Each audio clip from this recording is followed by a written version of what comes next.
President Biden told Russian President Vladimir Putin on a phone call Saturday that Russia would face swift and severe costs if it chose to invade Ukraine, the White House said.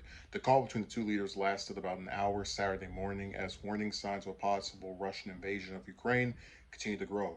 The U.S. has ordered most of its embassy staff to leave Kiev, the State Department said Saturday morning, and officials are urging American citizens in Ukraine to leave immediately. Biden pledged that the United States and its allies will respond decisively and impose swift and severe costs on Russia in the event of an invasion, according to a White House readout of the call. President Biden reiterated that a further Russian invasion of Ukraine would produce widespread human suffering and diminish Russia's standing, the readout continued.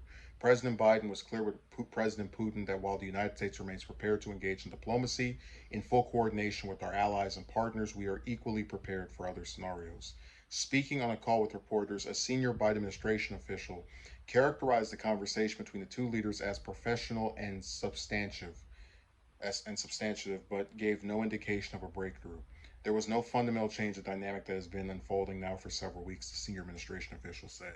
So basically, they're admitting that nothing has actually changed, and this call was just pretty much a big, I don't want to say a waste of time, but it didn't do anything to alter what's occurring here. Biden probably flapped his gums for a little bit, trying to sound imposing, and Putin was like, yeah, yeah, yeah, yeah, yeah. Um, I always have a problem with elected officials when they speak in nebulous terms. And when you have a president who says, how to explain this?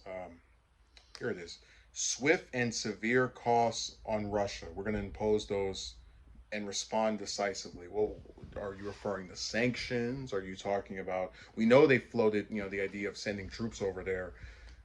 Do you want a war? I would love for him to explain what these swift and severe costs on Russia are going to be. I guarantee you they're not going to be without cost to the United States. And it's just so sad that I remember people when they were criticizing Trump, they were talking about, like you go back to North Korea stuff. Oh, him and Kim Jong Un are having this war of words, and the rhetoric is so heated and tensions. It's like we're not even 5 years removed from that, and we're getting the exact same thing here. And it's in relation to our concerns about a country that has nothing to do with us.